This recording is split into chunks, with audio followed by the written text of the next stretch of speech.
அன்பான நேயர்களே, காலை வணக்கம். மந்திரமாவது நீரு, மந்திரமாவது நீரு, வானவர் மேலது நீரு, சுந்தரமாவது நீரு, துதிக்கப்படுவதும் நீரு, தந்திரமாவது நீரு, சமயத்தில் உள்ளது நீரு, செந்துவர் வாயுமை பங்கல் திரு ஆலவாயில் திருநீரே, திரு ஆலவாயில் திருநீரே, வேதத்தில் உள்ளது நீரு, வெண்துயர் தீர்ப்பது நீரு, போதம் தருவது நீரு, புண்மை தவிர்ப்பது நீரு, சீத புனல் வயல் சூழ்ந்த திரு ஆலவாயில் திருநீரே. அன்பான நேயர்களே, தை மாதம் 7ஆம் நாள் திங்கட்கிழமை, சஷ்டி திதி 10:39 காலை. அதன் பிறகு சப்தமி திதி, அஸ்த நட்சத்திரம். அஸ்தம் இரவு 9:12 வரை இருக்குது. அதன் பிறகு சித்திர நட்சத்திரம் இருக்குது. சித்த யோகம், 2 நட்சத்திரங்களும் சித்த யோகம். ராகு காலம் எப்போதுமே திங்கட்கிழமை 7:30 முதல் 9, யமகண்ட 10:30 முதல் 12, குளிகன் 1:30 முதல் 3, சூலம் கிழக்கு, பரிகாரம் கை. அன்பான நேயர்களே, இன்று கிரகங்கள்லாம் எப்படி இருக்கிறது என்று பார்ப்போம். இன்று மகரத்தில் சூரியன் இருக்காரு, சந்திரன் கன்னியில் இருக்காரு, செவ்வாய் மிதுனத்துக்கு போயிட்டார், அதனால் மிதுனத்தில் இருக்கார். புதன் மகரத்தில் சூரியனோட சேர்ந்து வந்துட்டார், தனுசுல சூரியனோட இணைஞ்சிட்டார். அவர் எப்போவுமே சூரியனுக்கு மின்னும் புறமும் இருப்பார், இல்லைன்னா சூரியனோட சேர்ந்து இருப்பார். சூரியனை விட்டு ரொம்ப தூரம் தள்ளி இருக்க மாட்டார். குரு பகவான் எப்போதுமே இந்த மகரத்தில் இருக்கார், இதில் ரிஷபத்தில் இருக்கார். அவர் சித்திரை 28 வரையும் அங்கே இருக்கார். சுக்கிரன் கும்பத்தில் நட்பு கிரகமான சனி பகவானுடைய வீட்டில் 2 பேரும் ஒன்றா இருக்காங்க. அடுத்து ராகு பகவான் மீனத்தில் இருக்கார், கேது கன்னியில் இருக்காங்க. அன்பான நேயர்களே, இந்த ராசி பலன்கள் எப்படி இருக்கிறது? மீன ராசி மேஷ ராசிக்கு இப்போ ராசி பலன் எப்படி இருக்கு? மேஷ ராசிக்கு குரு 2ல் இருக்கு, சனி பகவான் 11ஆம் இடத்துல இருக்கு. மற்ற கிரகங்கள்லாம் பலமாக இல்லை. ஆனால் சூரியனும் புதனும் 10ல் இருக்காங்க. சூரியன் 10ல் இருப்பது தொழிலுக்கு நன்மை. அது இந்த மேஷராசிக்கு இந்த நல்ல நாள், நல்லதெல்லாம் நடக்கும், நல்ல காரியம்லாம் நடக்கும். நல்ல காரியம்னா என்னங்க? ஒவ்வொருத்தரும் ஒன்று சொல்கிறாங்க. நான் மொத்தத்தில் ஹோட்டலில் பொதுவாக சொல்லிடுறது, அவங்களுக்கு தேவையான நல்ல காரியம்லாம் இருக்கு. அவங்கவுங்க வயசுக்கு தேவையான நல்ல காரியங்கள்லாம் இருக்கு. இப்போ என்னை போய் தொழில் பண்ணுன்னா நான் என்ன பண்ண முடியும்? இந்த மாதிரி ஏதாவது பண்ணிட்டு இருக்கிற மாதிரி எனக்கு ஆரோக்கியமும் வருமானமும் வரணும். இதுதான் நல்ல காரியம் என்பது. சுகமாக இருக்கணும், சந்தோஷமாக இருக்கணும். அது வயதுக்கு தக்கபடி. அது மாதிரி அவங்கவுங்களுக்கு வயதுக்கு தக்கபடி எல்லாமே நடைபெறும். அடுத்து ரிஷபராசி என்பவர்களே, அவங்களுக்கு குரு ஜென்மத்தில் இருக்காங்க. ராசிநாதன் எங்கே இருக்காருன்னா 10ஆம் இடத்துல இருக்கார், சனி 10ல் இருக்கார், ராகு 11ல் இருக்கார். ரிஷபராசிக்காரங்களுக்கு இது 2ம் நல்லா இருக்கு. ஆனால் உங்களுக்கு ஜென்மத்தில் இருக்கு குரு. இந்த ஜென்ம குரு என்ன பண்ணுவார்னா, இந்த ஜாதகருக்கு குரு 8 கூடியவர், நல்லது செய்ய மாட்டார். பிரச்சனை இருந்தால் எப்படா உண்டு பண்ணி விடுவோம் பார்ப்பார். கவனமாக நடந்து விடும். சித்திரை 28 வரையும் ஜாகிரதை நடந்து விடுங்க. பிரச்சனைக்கு ஆளாயிராதீங்க. இடமாற்றங்கள் தான் கிடைக்கும். அந்த மாதிரிக்கெல்லாம் வாய்ப்பு இருக்கு. அன்பான மிதுன ராசி என்பவர்களே, அவங்களுக்கு ராசியில் செவ்வாய் இருக்கார். இதை பார்த்து கவனமாக நடந்து விடும். உங்களுக்கு குருவே 12ல் இருக்கார். ஆனால் ராகு 10ஆம் இடத்துல இருக்கார். தொழிற்சாலை நன்றா இருக்கும், செலவு அதிகமாகும். உங்க ராசிநாதன் புதன் 8ஆம் இடத்துக்கு போயிட்டார். ஆனால் உங்களுக்கு 5ஆம் அதிபதியும் 9ஆம் அதிபதியும் ஒன்றா சேர்ந்துருக்காங்க. அது ஒரு நல்ல இணைவு. 5ஆம் அதிபதி பாக்கியஸ்தானத்தில் 9ஆம் இடத்துல இருக்கார், ஒரு சிறப்பு. அன்பான கடகராசி என்பவர்களே, உங்களுக்கு குரு பகவான் 11ஆம் இடத்துல இருக்கார். மற்ற கிரகங்கள்லாம் உங்களுக்கு பலமாக இல்லை. புதன் வந்து சூரியனும் 7ல் இருக்காங்க. 7ல் வந்து பெரும்பகுதி யாருமே இருக்கிறது நன்மை இல்லைன்னு ஒரு கருத்து இருக்கு. ஆனால் குரு பகவான் உங்களுக்கு நல்ல இடத்துல இருக்கார். அதனால் பயப்படாதீங்க, நல்லதே நடக்கும். கடகராசிக்கு நல்ல காரியங்கள்லாம் நடைபெறும். அன்பான சிம்மராசி என்பவர்களே, உங்களுக்கு வந்து குரு 10ல் இருக்கார். கெட்ட பேர் ஏற்படுற மாதிரி ஏதாவது ஒரு நிலைமையில் ஏற்படலாம். அதனால் பார்த்து கவனமாக நடந்து கொள்ளுங்கள், ஜாக்கிரதையாக நடந்து கொள்ளுங்கள். உங்களுக்கு மற்ற கிரகங்களும் ஏதாவது பலமாக இருக்கா அப்படின்னா எந்த கிரகமும் பலமாக இல்லை. அதனால் கவனம் தேவை. நீங்கள் கரெக்டாக இருப்பீங்க, தப்பு பண்ண மாட்டீங்க. ஆனால் நியாயமாக பார்த்து கவனமாக நிதானமாக நடந்து கொள்ளுங்கள். என்ன 4 மாதங்கள் தான். அன்பான கன்னிராசி என்பவர்களே, உங்களுக்கு குரு வந்து சனி வந்து 9ஆம் இடத்துல இருக்கார். உங்களுக்கு ராசியில் சந்திரன் இருக்கார், சந்திரனோட கேது இருக்கார். அப்போ சந்திரனுக்கு பவர் இல்லை. கேதுவோட எந்த கிரகம் இருந்தாலும் அந்த கிரகத்தை வந்து செயலிழக்க வைக்கப்படும். அதனால் கன்னிராசி என்பவர்களுக்கு குரு பகவான் நல்ல இடத்துல இருக்கார். அது உங்களுக்கு அருமையான அமைப்பு. சனி பகவான் 6ஆம் இடத்துல இருக்கார். அது ஒரு நல்ல நிறைவு. துளாராசி என்பதிலே உங்களுக்கு குரு 8ஆம் இடத்துல இருக்காங்க, அஷ்டம குரு. அதனால் 8ல் குரு இருக்கிறது அவ்வளோ சிலாக்கியம் இல்லை. அதனால் புதுசாக எதையும் பண்ணாதீங்க, புதிய முயற்சிகள் எதுவும் பண்ண வேண்டாம். இந்த குரு பயிற்சிக்கு அப்புறம் உங்களுக்கு நல்ல பலன் தரும். அன்பான விருச்சிக ராசி என்பவர்களே, உங்களுக்கு குரு பகவான் நல்ல இடத்துல இருக்காங்க. நல்ல இடத்துல மற்ற கிரகங்கள்லாம் உங்களுக்கு யாருமே சரியில்லை. 4ல் சனி இருக்கு. உடல்நிலை கவனம் தேவை, ஆரோக்கியத்தில் கவனம் தேவை. அன்பான விருச்சிக ராசி என்பவர்களே, குரு பகவான் உங்களுக்கு 7ஆம் இடத்துல இருக்கிறது ஒரு நல்ல பலன்கள்லாம் நல்ல முன்னேற்றங்கள் எல்லாம் தரும். அன்பான தனுசு ராசி என்பவர்களே, உங்களுக்கு குரு பகவான் சரியில்லை. குரு பகவான் 6ஆம் இடத்துல இருக்கார். 6ஆம் இடம் ரணம், சத்துரு, நோயை கொடுக்கக்கூடிய இடம். அதனால் உடல்நிலை சற்று கவனம் தேவை. ஆனால் உங்களுக்கு சனி பகவானும் ராகு பகவானும் பலமாக இருக்காங்க. அவங்க 2 பேரும் நல்ல நிலையில் இருக்காங்க, கவலைப்படாதீங்க. அன்பான மகர ராசி என்பவர்களே, உங்களுக்கு 7.5 சனி நடந்து கொண்டு இருக்குது. இந்த 7.5 சனியினுடைய காலம் இருக்குது பாருங்க. அது வந்து உங்களுக்கு இன்னும் ஒரு 18 மாதங்கள் இருக்குது. அதுக்கப்புறம் உங்களுக்கு இந்த சனி பகவான் உங்களை விட்டு விலகி சென்று விடுவார். அதனால் உங்களுக்கு ஒன்றும் பயம் இல்லை. அப்புறம் ஒரு 30 ஆண்டுக்கிட்ட வரமாட்டார், அவங்கவுங்க வயதுக்கு தக்கபடி. அன்பான மகர ராசி என்பவர்களுக்கு குரு வந்து 5ஆம் இடத்துல இருக்கார், ராகு வந்து 3ஆம் இடத்துல இருக்கார். இது ரெண்டும் உங்களுக்கு நல்ல அமைப்பு. அன்பான கும்பராசி என்பவர்களே, உங்களுக்கு ஜென்மத்தில் இருக்குது சனி பகவான். 7 நடந்து கொண்டு இருக்கிறது. முதல் சுற்று, 2வது சுற்று, 3வது சுற்று. அதனால் பார்த்து ஜாக்கிரதையாக கவனமாக நடந்து கொள்ளுங்கள். உங்களுக்கு எந்த கிரகமும் பலமாக இல்லை. அன்பான மீனராசி என்பதில் உங்களுக்கும் 7 நடக்குது. உங்களுக்கும் நேரம் சரியில்லை. ஆனால் அந்த குருவுடைய பார்வை இருக்கு பாருங்க, அவங்க நல்ல விதமாக பார்க்குறாங்க. இந்த பார்வை வந்து உங்களுக்கு சிறப்பாக இருக்குது. 9ஆம் இடத்தை பார்க்குறாங்க. இப்போ குரு பயிற்சிக்கு அப்புறம் அவர் 10ஆம் இடத்தை பார்ப்பார், தொழில் சார்ந்த பார்ப்பார். குரு எந்த இடத்தை பார்க்குறாங்களோ அந்த இடம் பூரா நல்லது நடக்கும். இப்போ விரய சாலத்தை பார்த்தாருன்னா அந்த விரயம் குறைஞ்சு நல்ல விரயமாக நடக்கும். குரு பார்வையினால நமக்கு நல்லது ஏற்படும். குரு இருப்பதை விட அவருடைய பார்வை வந்து மிகச்சிறப்பு. அன்பான நேயர்களே, மகர ராசி, கும்பராசி, மீனராசி என்பதிலே உங்களுக்கு 7.5 சனியுடைய தாக்கம் இருக்கிறது. நான் தினம் சொல்லிட்டு இருக்கேன். அன்பான நேயர்களே, 7.5 சனி என்னை போட்டு ஆட்டி படைக்குது, ஒன்றுமே நடக்க மாட்டேங்குது அப்படின்னு சொல்லி எல்லாரும் புலம்பின்னு இருக்கோம். நாம் கொண்டு புலம்பத்தான் செய்கிறேன்.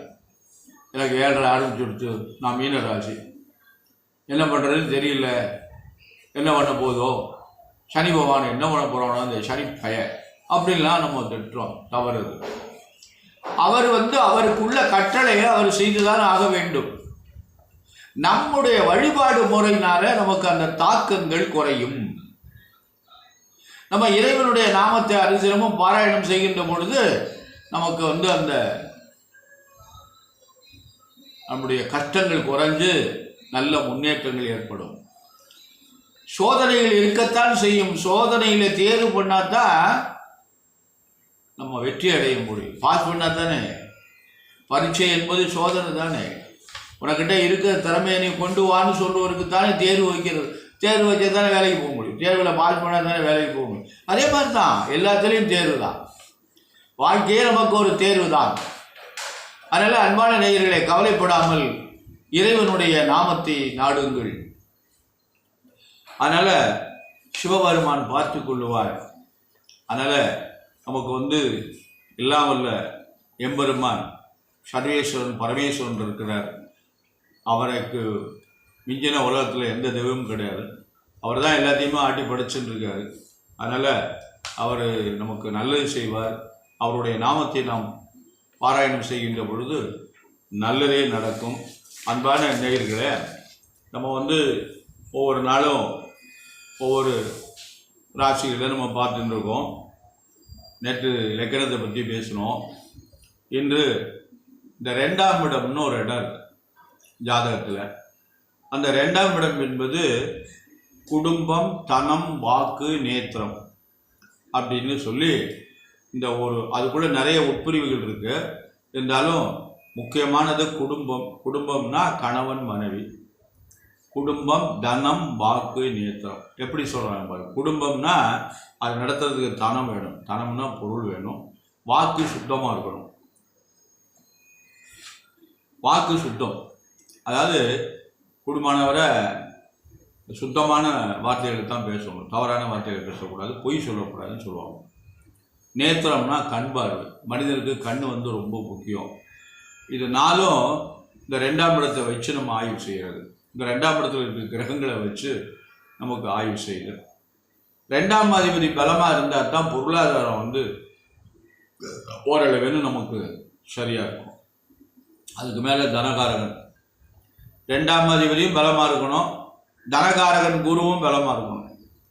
இது ரெண்டும் சரியில்லைன்னா எவ்வளவு சம்பாதிச்சாலும் காசு கையில் தங்காது.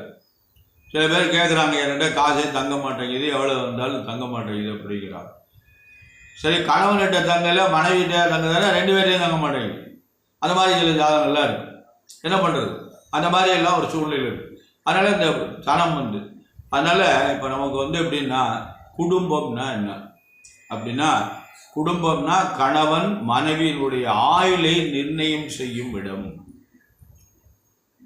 ஒரு ஆண் ஜாதகத்தை எடுத்துட்டோம்னா அவனுடைய மனைவியுடைய ஆயுள் எத்தனை காலம் அவனோடு வாழ்வாள்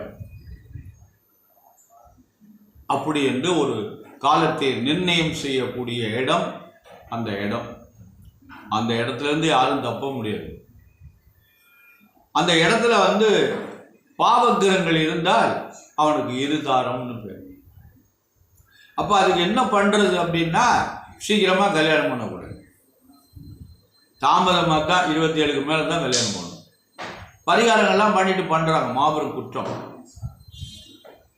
அதை என்ன நீங்கள் பரிகாரம் பண்ணாலும் அந்த காலத்தில் வந்தவொடனே ஏதாவது சண்டை ஓட்டு பிரிஞ்சுக்கிட்டாவது கொஞ்சம் நாளைக்கு 4-5 வருஷம் பிரிஞ்சுட்டு அப்புறம் சேர்ற மாதிரி வந்துடும்.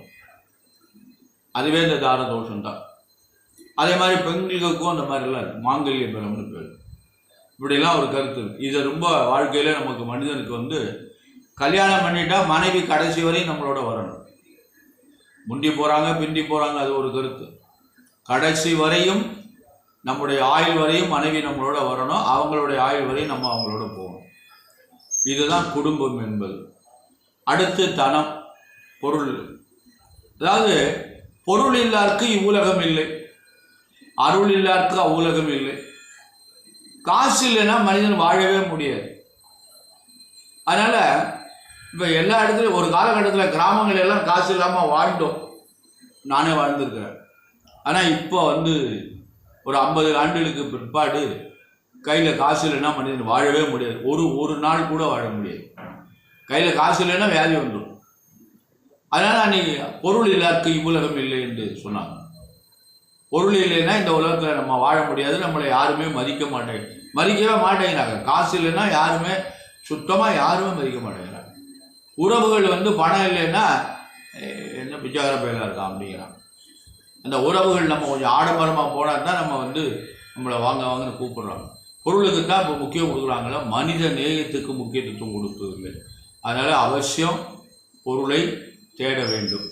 பொருளை நம்ம தேடுறதோடு இல்லாமல் அதை சேமித்து வைக்க வேண்டும். அந்த ஒரு சின்ன எறும்பு இருக்குது, அந்த சிற்றெரும்பு புள்ளையார் எறும்புன்னு சொல்லுவோம். அது மழை வந்துருச்சுன்னா என்ன பண்ணுவோம்னா பள்ளத்துலேருந்து மேட்டுக்கு போவோம். மேட்டுக்கு போகும்போது வாயில் அது இறையை எடுத்துன்னு போகும். அதுக்கு தேவையான இறைகளை எடுத்துக்கொண்டு சேமித்து வைக்கும். ஏன்னா மழை காலத்தில் இறை கிடைக்காது அப்படின்ட்டு அந்த இறையை எடுத்துன்னு போகும். அந்த எறும்பு எவ்வளோ பெருசு, அதுக்கு எவ்வளோ உணவு தேவை, அது சேமித்து வைக்கணும்னு பார்க்கும். அப்போ நம்ம சேமிக்க வேண்டுமா இல்லையா? அப்போ சிலரால் முடியலை, சேமிக்கணுங்கிற அந்த இடத்துக்கு போகவே முடியலை. ஏதாவது செலவு வந்தது, செலவாகிட்டே இருக்குது. ஒரு 10 ரூபாயை கூட ஆற்றுல வச்சு செலவு பண்ண முடியல. அதை ஏதாவது வாங்கி பண்ணி எதையாவது பண்ணித்தான் செலவு பண்ண வேண்டியிருக்கு. அப்படிலாம் வரும். அதனால் பொருளாதாரம் வந்து ரொம்ப முக்கியம். வாக்கு, இந்த வாக்கு பலிதம்னு ஒன்று இருக்குது. அதுதான் வாக்கு வன்மைன்னு பேர் இருக்குது. வாக்கு பலிதம் இருக்கணும், சொன்னது நடக்கணும், தவறு சொல்லப்படாது, தப்பு பண்ணக்கூடாது. தவறு பண்ணாமல் ஏதாவது பண்ண முடியுமா? நிச்சயமாக இந்த உலகத்தில் தவறு பண்ணுறவங்க தான் சிறப்பாக வாழ்ந்து கொண்டிருக்காங்க. நேர்மையாக நடக்கிறவங்க கஷ்டப்படுறாங்க. ஆனால் நிச்சயமாக தவறு பண்ணக்கூடாது. ஏன்னா தவறு பண்ணாமல் வாழ்ந்தோம்னா நம்ம பாதை வந்து சிறப்பாக இருக்கும். மேடு பொருளாக இருக்கத்தான் செய்யும், நம்ம பயணம் வந்து கஷ்டமெல்லாம் போயிடும். அதனால் தவறு செய்யக்கூடாது அப்படிங்கிற வரமை. அதனால் அது வாக்கு என்று பொருள். நேத்திரம், கண்ணு வந்து நமக்கு சிறப்பாக இருக்கணும். கண்ணு தெரியலைன்னா நம்மளால் எதுவுமே பண்ண முடியாது. கண்ணாடியாவது போட்டுக்கணும், கண்ணாடி போட்டுண்டாவது நம்ம செயல்பாடுகள் செய்யணும். அப்படின்னு நம்ம நேத்திரம் ரொம்ப முக்கியம். அதாவது எனக்கு இவன் நேத்திரம் மாதிரி அப்படின்னு சொல்லுவாங்க. எனக்கு இவன் நேத்திரம் மாதிரின்னா என்ன, கண்ணு மாதிரி எனக்கு இவன் இல்லைன்னா எல்லாரும் ஒன்றுமே பண்ண முடியாது அப்படிலாம் நம்ம சொல்லுவோம். அப்போ அதுக்கு என்ன, நேத்திரம் என்றால் கண் என்று பொருள். மனிதனுக்கு வந்து அவசியம். எல்லாத்துக்குமே ஆடு மாடு எல்லா பிராணிகளுக்கும் கண்ணு வந்து ரொம்ப முக்கியம். கண்ணு இல்லைன்னா எதுவுமே, மாட்டுக்கு கண்ணு இல்லைன்னா நடக்க முடியாது, அப்படியே படுத்துருக்கும். பாது தெரியாது, எங்கேயாவது போய் விழுந்துடும், போகாது எங்கேயுமே. அது மாதிரி நமக்கும் மனிதனுக்கு கண்ணு இல்லைன்னா நம்ம வந்து தடுமாறிட்டு தான் இருக்கணும், அடுத்தவங்களை கஷ்டப்படுத்தணும். அதுவும் இப்போ இந்த மாதிரி சென்னை மாதிரி பட்டணங்கள் எல்லாம் கண்ணு இல்லைன்னா வாழ்றது ரொம்ப கஷ்டம். வீட்டை விட்டு வெளியிலே வர முடியாது. வீட்டுக்குள்ளே இருக்கணும், வீட்டிலேருந்து வீட்டுக்குள்ளேயே தான் இருக்கணும், கீழே இறங்கலாம் முடியாது. யாராவது துணையோடு போனால் தான் அப்படின்னு. அதனால் மனிதனுக்கு வந்து இது நாள் ரொம்ப முக்கியம். இறைவன் வந்து எல்லாருக்கும் இந்த நாளையை வந்து ரொம்ப சிறப்பாக படைக்கணும். அதனால தான் அந்த இறைவனுடைய அனுகிரகம் நமக்கு நிச்சயமாக வேணும். அந்த இறைவனுடைய அனுகிரகம் நமக்கு வேணும்னா நம்ம காலையில் எழுந்திருந்து சாயந்தரம் படுக்கிற வரையும் நம்ம அந்த இறைவனுடைய நாமத்தையே பாராயணம் செய்து கொண்டே நம்முடைய காரியத்தை முடியும். அதாவது வேலை பார்க்கின்ற பொழுது நாமத்தை சொல்ல முடியாது. அதனால காலையில் எழுந்த உடனே நீராடி விட்டு திருநீர் இட்டு ஒரு நாமாவளி, ஒரு 11 நாமாவளியாவது அந்த இறைவன் நாமத்தை பாராயணம் பண்ணிட்டு அதுக்கப்புறம் நைட்டு வந்து வேலை முடிச்சுட்டு வந்து கையால் ரெண்டு திருநீர் இட்டு ஒரு 11 முறை அந்த இறைவனுடைய நாமாவளியை பாராயணம் பண்ணிட்டு, இந்த பதிகங்கள்லாம் இருக்குது. இந்த ஏதாவது நமக்கு தெரிஞ்ச பதிகங்களில் நம்மளால் சொல்ல தெரிஞ்ச இந்த பதிகங்கள்லாம் பண்ணோடு தான் பாடணும், ராகத்தோடு தான் பாடணுங்கிற சட்டம்லாம் கிடையாது. நம்ம நமக்கு வந்த வாயில் வந்து அதை கத்தலாம்.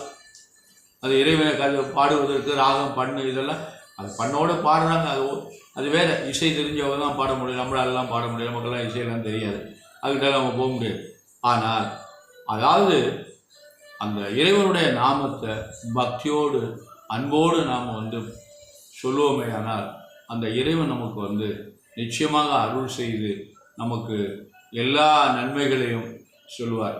இந்த அருணகிரிநாதர் வந்து நிறைய திருப்புகழில், ஒவ்வொரு புகழ்லையும் நமக்கு திருப்புகழில் நமக்கு நிறைய சொல்லியிருக்கார். அந்த முருகனை நாடுங்கள், அவனுடைய பாதத்தை அடையுங்கள், அவன் வந்து உங்களுக்கு நல்ல பலன்கள் எல்லாம் சொல்லும். நாள் என் செய்யும் பெரிதான் என் செய்யும், என்னை நாடி வந்த கோல் என் செய்யும், கொடும் கூற்றி என் செய்யும், குமரேசர் இரு தாளும் சிலம்பும் சண்முகமும் வேலும் மயிலும் எனக்கு முன்னே வந்து தோன்றிடுங்க. வேலும் மயிலும் சண்முகமும் எனக்கு முன்னே வந்து தோன்றினோடனே மற்றெல்லாம் நம்மகிட்ட என்ன செய்யும், வினை என்னெல்லாம் என்ன செய்யும் அப்படின்னு சொல்லியிருக்காரு.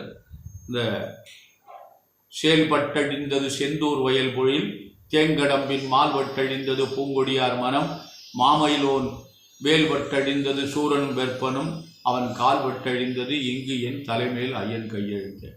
எப்படி பாருவோம், எவ்வளோ பெரிய பாடல் வந்து அதை வந்து அரண்யனார் பாடுறாரு. வேல்பட்டடிந்து செயல்பட்டழிந்தது செந்தூர் வயல் பொழி, தேன்கடம்பில் மால்வட்டழிந்தது பூங்கொடியார் மனம், மாமயிலோன் வேல்வட்டழிந்தது சூரனும் வெற்பும், அவன் கால்வட்டழிந்தது இங்கு என் தலைமையில் ஐயன் கழுத்தை. இந்த ஐயனுடைய எழுத்த, பிரம்மாவுடைய எழுத்த, இந்த முருகப்பெருமானுடைய பாதம் வந்து நம்ம தலையில் பட்ட உடனே வந்து அழிந்ததுன்ட்டார்.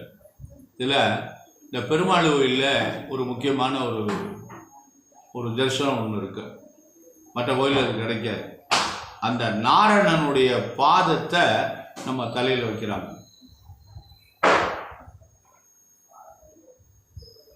ஒரு செப்புல ஒரு கிரீடம் மாதிரி ஒன்று, அதை வந்து நாராயணனுடைய பாதத்தில் இருக்கும். அதை எல்லாருக்கும் தலையில் வைப்பாங்க. அது முக்கியமான ஒன்று. அந்த நாராயணனுடைய பாதம் திருவடி நம்ம சிரசில் படுது. அதுக்கு என்ன புண்ணியம் நாம் செய்தோமோ, அந்த நாராயணனுடைய பாதம் வந்து நம்ம தலைமையில் படுவதற்கு நாம் நிறைய புண்ணியம் பண்ணியிருக்கணும். அது வந்து சாமானியப்பட்ட வேலை இல்லை. அது வந்து நமக்கு என்னன்னு கேட்டால், நம்ம தினம் பெருமாள் கோயிலுக்கு போகும்போது நம்மளை இந்த மாதிரி பட்டாச்சாரியர்கள்லாம் நமக்கு வந்து அந்த மாதிரி துளசி தீர்த்தம் கொடுப்பாங்க. கொடுத்துட்டு அதை கொண்டு வந்து நம்மளுடைய எல்லாருடைய தலையிலையும் அதை ரொம்ப பவ்யமாக வைப்பாங்க. நம்ம ரொம்ப குனிஞ்சு மரியாதையாக அதை வாங்கிக்கணும். ஏன்னா அது வந்து யாருடைய திருவடி? நாராயணனுடைய திருவடி, எம்பெருமானுடைய திருவடி, எம்பெருமான் சிவபெருமானுடைய மைத்துனனுடைய திருவடி, எம்பெருமான் முருகப்பெருமானுடைய மாமனுடைய திருவடி, சக்தி பராசக்தியுடைய அண்ணனுடைய திருவடி. எவ்வளோ பெரிய சிறப்பு! அதனால் அந்த மாதிரிலாம் அதனால சொன்னார் அருணகிரிநாதர், ஐயன் கால்பட்டெழிந்தது என் கால்பட்டெழிந்தது ஐயன் கையெழுத்து அப்படின்னார். ஐயன்னா பிரம்மா, அவருடைய கையெழுத்து அழிஞ்சு போச்சு அப்படின்னு சொன்னார். இந்த மாதிரிலாம் நம்ம இறைவனுடைய நாமங்களை நாம் பாராயணம் செய்து நமக்கு நல்லருள் பெற வேண்டும். நான் தினம் சொல்லிட்டு இருக்கேன். அதாவது ஐயா, நீங்கள் பண்ணுறீங்களா இறைவனுடைய நாமத்தை? நீங்கள் தினம் பாராயணம் பண்ணுறீங்களா? எனக்கு தெரிந்ததை நான் பாராயணம் பண்ணுறேன். எதை சொல்கிறேன், எனக்கு தெரிஞ்சது மந்திரம்லாம் சொல்ல தெரியாது. அதனால் நான் வந்து இந்த தமிழ் மேல் கொஞ்சம் பற்றுடையவன். அதனால் அந்த நால்வர்கள் இயற்றிய தேவார திருவாசகங்கள், அதுபடி திருப்புகழ், இந்த விநாயகர் மேலே இப்படியெல்லாம் எனக்கு தெரிஞ்சதை ஏதோ பண்ணலாம் தெரியாது, ராகம்லாம் தெரியாது. மாடு கத்தோ கற்றுவோம், அது வந்து இறைவனுக்கு காடு கத்தோ கற்றுவோம் அப்படின்னா. இதில் வந்து நம்ம இந்த பக்தி இருக்குது பாருங்க, அதுக்கு வந்து நமக்கு சாஸ்திரம், சம்பிரதாயம், ஆச்சாரம் இதெல்லாம் உண்டு. ஆனால் இதெல்லாம் எல்லாரும் கடைப்பிடிக்க முடியுமா? முடியாது. அதனால் இதுக்கு ஒரு எடுத்துக்காட்டாக கிண்ணனார்னு ஒருத்தர் வாழ்ந்தார். அவர் எந்த ஆச்சாரத்தை படித்தார், எந்த சாஸ்திரத்தை படித்தார், என்ன பக்தியோடு இருந்தார், என்ன படித்தார்? வேடுவன், படிக்காதவன். இந்த மிருகங்கள் எல்லாம் தினம் வேட்டையாடி சாப்பிடுகின்றவன். எப்போ ஏதோ ஒரு எண்ணம் அவருக்கு வந்து இந்த மிருகங்களை வேட்டையாடி இறைவனுக்கு படைப்பு மேலே யாவும் வந்துருக்கு. தினம் வேட்டையாடி கொண்டு போய் அந்த எம்பெருமானுக்கு அதை என்ன பண்ணா, வேட்டையாடி சுட்டு அதை கடித்து பார்த்து அந்த எந்த பகுதி அந்த மிருகத்தினுடைய பகுதி நல்ல ருசியாக இருக்கோ அதை ஒரு படமட்டையில் வச்சு கொண்டுக்கிட்டு எல்லாம் தண்ணி வேணுமேனு வாயில் தண்ணி எடுத்துக்கிட்டு பூவை பறித்து தலையில் சுருகிட்டு அங்கே சாமிகிட்ட போய் சிவபெருமான்கிட்ட போய் சிவபெருமானில் மேலே இருக்கிற இதெல்லாம் கால் பூட்ஸு காலால் செருப்பு காலால் அதை புறத்தையும் தள்ளி விட்டுட்டு வாயில் இருக்கிற தன்னை சிவபெருமான் மேலே துப்பி அந்த பூவை எடுத்து தலைமையில் வச்சு அந்த பூவை எடுத்து சிவனுக்கு சூட்டி அந்த மாமிசத்தை வச்சு அது மேலே ஆவடையார் மேலே வச்சு, ஐயா இன்றைக்கி மான்கறி பிரமாதமாக இருக்குது, ஐயா இன்றைக்கி பன்னிக்கறி பிரமாதமாக இருக்குது, சாப்பிடுவார். அவருக்கு என்ன நடந்தது? ஒரு வாரம் தான் கூட்டு வீடு தின்னனார். பாக்கி பேருக்கெல்லாம் அந்த மாதிரிலாம் கிடைக்கல, யாருக்கும் இந்த மாதிரியெல்லாம் ஒரு சொர்க்கம் கிடைக்கல. ஒரு வாரத்தில் தின்னனாருக்கு கிடைச்சது மாதிரி, இந்த கண்ணப்பருக்கு கிடைச்சது மாதிரி ஒரு சொர்க்கம், அந்த இறைவனுடைய தரிசனம் வேற யாருக்கும் கிடைக்கல. அவன் என்னெல்லாம் பண்ணான், அது மாதிரி நம்ம பண்ண முடியுமா? நம்ம பண்ண முடியுமானா நம்ம அது மாதிரி கொடுப்போமா? கண்ணை கொடுத்தார்ல இறைவனுக்கு, நம்ம தோண்டி கொடுப்போமா? நமக்கு மனசு வருமா? போருமே, 1 லிட்டர் பால் வாங்கினா அபிஷேகத்துக்கு போருமே, இதுக்கு மேலே எதுக்கு வாங்குறீங்க? வருது இல்லையா அந்த எண்ணம்? போரும் வருது சுவாமிக்கு செய்ய போது நமக்கு இதுமே இதுக்கு மேலே நம்ம ஏன்னா நம்மகிட்ட இல்லை, அதனால போரும் பண்ணாதீங்க அப்படிங்கிறாங்க. அந்த எண்ணங்கள் நம்மகிட்ட வரும்போது அந்த எண்ணம் சின்ன நாட்டில் வரல. இறைவனுக்கு கண்ணில் ரத்தம் வந்தோடனே கண்ணை பிடுங்கி வச்சார். இன்னொரு கண்ணில் ரத்தம் வந்தோடனே மறுபடியும் அந்த கண்ணை பிடுங்கிறதுக்கு அம்பை எடுத்து கண்ணை குத்த போனார். கண்ணை பிடிச்சி இறைவன் வந்து கண்ணப்பா நில், கண்ணை அப்பியதால் கண்ணப்பன். எவ்வளோ பெரிய கருத்து பாருங்க, உயர்ந்த எண்ணம் பாருங்க. உடனே விட்டு போயிட்டார். அந்த சிவாச்சாரியர் உள்ளே இருந்து ஒளிஞ்சுக்கிட்டு பார்த்தார். அப்படியே சங்கமாக காலில் விழுந்து அவர்கிட்ட ஆசீர்வாதம் வாங்கிட்டார். வேடுவன் குளிக்கலாம் மாட்டான். அவளை ஒரு உயர்ந்த பக்தன் இறைவன் மேலே அப்படி ஆட்கொண்டார். ஒரே வாரத்தில் இறைவன் அவரை ஆட்கொண்டு விட்டார். அந்த மாதிரி அந்த கண்ணப்பன் தான் அந்த கண்ணை எடுக்கலாம், இந்த கண்ணை தோண்டி எடுக்கலாம்னு சொல்லி உலகுக்கு காட்டியது கண்ணப்பனால தான். இல்லைன்னா கண்ணை எடுக்க முடியாது. கண்ணை எடுத்துடலாம், எடுத்து இன்னொருத்தருக்கு வைக்கலாம்.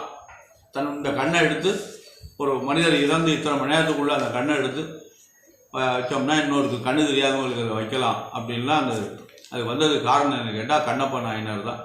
நான் ஒரு முறை மதுரையில் அரவிந்த் ஆஸ்பத்திரியில் பார்த்தேன். கண்ணப்ப நாயனார்னு படம் போட்டிருந்தது, வச்சுருந்தாங்க ஹாலில். அது மாதிரிலாம் ஒரு அமைப்பு இருந்தது. அதனால் அன்பான நேயர்களே, நம்ம பக்தி வந்து ரொம்ப முக்கியம். பக்தி செய்யுங்கள், நல்லது நடக்கும். நலமுடன் எல்லாரும் வாழணும். கஷ்டங்கள் இருக்கத்தான் செய்யும். அந்த கஷ்டங்களுக்கு இடையில் நம்ம வாழ்ந்து நல்ல சுகத்தை அடைந்து இறைவனுடைய சேரணும். நம்முடைய குழந்தைகள்லாம் நலமுடன் இருக்கணும். அதனால் ஆலயத்துக்கு செல்லுங்கள், இறைவனை வழிபடுங்கள், அன்போடு செயல்படுங்கள், நல்லதே நடக்கும். எல்லாரும் நலன் பெற்று பல்லாண்டு வாழ எல்லாம் வல்ல எம்பெருமான் சர்வேஸ்வரனையும் வள்ளல் பெருமான் முருகனையும் பிரார்த்தனை செய்து நிறைவு செய்கிறேன். நன்றி, வணக்கம்.